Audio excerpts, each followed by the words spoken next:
As the dog days of summer drag on, our FTB Cover 5 series just keeps heating up. So no judgment if you touch the thermostat, open up all the windows, cool off the entire neighborhood, and give your father an ulcer in the process. Today, we're listing the 5 Penn State players primed to take the next step in 2023.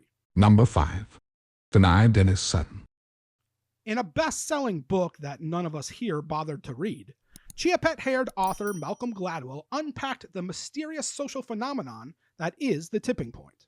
According to the inner flap of the dust jacket, the tipping point is the critical moment in a situation, process, or system beyond which a significant and often unstoppable effect takes place. So, you're probably asking, what's all this got to do with Penn State football and specifically second-year defensive end Dani Dennis-Sutton? Well, if his 3-tackle, 2-sack performance in April's spring game is any indication, Dennis-Sutton's technical acumen for the position has finally caught up to his undeniable physical gifts. In other words, he's reached the tipping point as a pass rusher. The shiniest 5-star in Penn State's program-redefining 2022 recruiting class, Dani's pre-assembled Power 5 physique was never in doubt.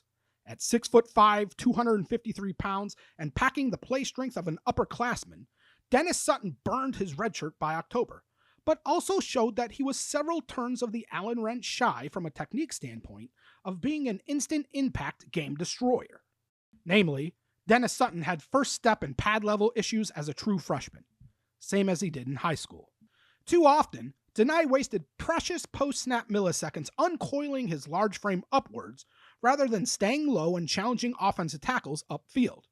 The result? Well, a lot of underwhelming reps.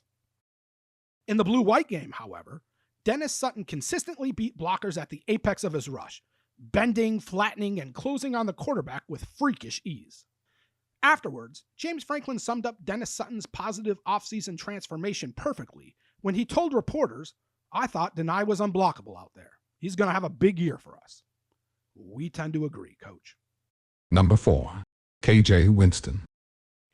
Incredibly, despite losing 2 Day 2 NFL draft picks in consecutive years, Penn State's depth at the safety spot remains plentiful and ripe. And by ripe, we mean that, as a unit, Penn State's returning safeties have combined for more than 2,000 snaps during their collective college years.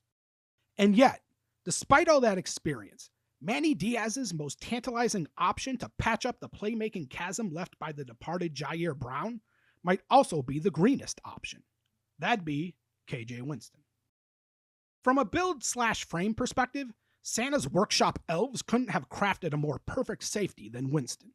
6'2", a brick shithouse, 205 pounds, and, according to On3, Winston's arm length exceeds that of Condor cornerback Joey Porter Jr. by a quarter inch, which is absolutely dumbfounding.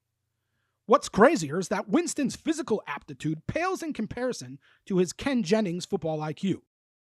Like Tig, Winston is a step slower than some, but negates that deficiency via his advanced play recognition, triggering downhill and plugging gaps with bad intentions quicker than a hiccup. Assuming those same advanced instincts show up in pass coverage, expect Winston to slowly but surely vulture snaps away from guys like Keaton Ellis and Jalen Reed as the season progresses. Number 3. KeAndre Lambert-Smith. The danger in hoping Penn State wide receiver KeAndre Lambert-Smith takes the next step, or any step really, is that success unleashes his inner thespian once again, giving the coaching staff and all of us at home heart attacks by faking another hamstring pull. On second thought, considering Penn State enters 2023 in desperate need of a difference-making wide receiver one, well, bring on the pranks. Entering his 4th year in the program, Lambert-Smith's tenure in Happy Valley has been the ultimate tease. Scattered flashes of true athletic brilliance, muddied by drops, nagging injuries, and inconsistent statistical output. At the end of last season, though, with fellow junior classmate Parker Washington on the shelf, Lambert-Smith finally seemed to turn the corner as a pass catcher. In the 4th quarter of a closer-than-it-should-have-been season finale versus Michigan State, KeAndre racked up 54 yards receiving and a score. Then, in Pasadena, Lambert-Smith hinted at what may be when he hauled in 3 passes for 124 yards and a touchdown. While his college career certainly hasn't followed the script he envisioned as a 4-star prospect out of Virginia, Lambert-Smith has steadily year after year cleaned up trouble areas, like drop rate, and improved in vital metrics like passer rating when targeted. Blessed with legit 4.340 speed that manifested in a team-best 16.2 yards per reception last season, Lambert-Smith possesses every trait necessary to fully unlock Mike Yurcich's diabolical vertical passing attack. Number 2. Zane Durant.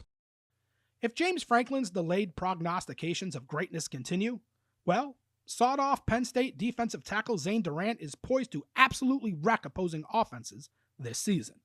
Recall, back in April 2021, Franklin spewed sugar-coated superlatives about the play of early enrollee Kalen King. And while the Detroit native slapped together an okay-ish opening act, he backed up Franklin's bold praise a year later in 2022, emerging as one of the best cover corners in college football. Well, now it's Durant's turn. The much-hyped golden child of 2022 spring ball did a serviceable job last season, excelling in the largely thankless task of traversing across multiple gaps and plugging backside QB escape routes on Penn State's exotic third down pressures. Appearing in every contest last season, Durant accounted for 11 QB pressures and this tone-setting sack in the Nittany Lions skunking of Maryland. Like King, Durant was aight as a true freshman, but like King, he fell way short of the unreasonably high expectations established 8 months earlier in spring practice. So what makes us so bullish on Durant's prospects this season? Have you seen this guy's testing data? According to a reliable source / friend of the blog / mother of the player we're speaking about, Durant ran a ridiculous 4.63 second 40-yard dash this offseason, despite ballooning up to 282 pounds. Actually, wait, check that. It's 283 pounds. Come on, Mom, get it right. Anyway, the crack staff at Clay Travis's sports site in sheep's clothing noted that if Durant ran the same time at the NFL Combine, he'd be the fastest defensive tackle ever invited to the event. Now, granted, the surface at Haluba Hall does have a reputation of playing tricks on stopwatches, so take those numbers with a grain of salt. Still, if we added a tenth of a second to Durant's time, that's still freaking flying, man. Ideally suited for third downs in Manny Diaz's system, we're actually more intrigued about the potential havoc Durant can cause as an early down elite gap-penetrating 3-tech defensive tackle. Number 1. Theo Johnson.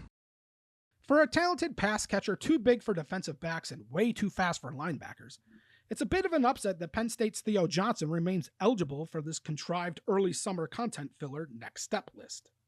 After all, Johnson was and still is the highest-ranked tight end recruit of the James Franklin era. At his signing, he projected as a prime candidate to post numbers and peace out for the NFL in 3 years.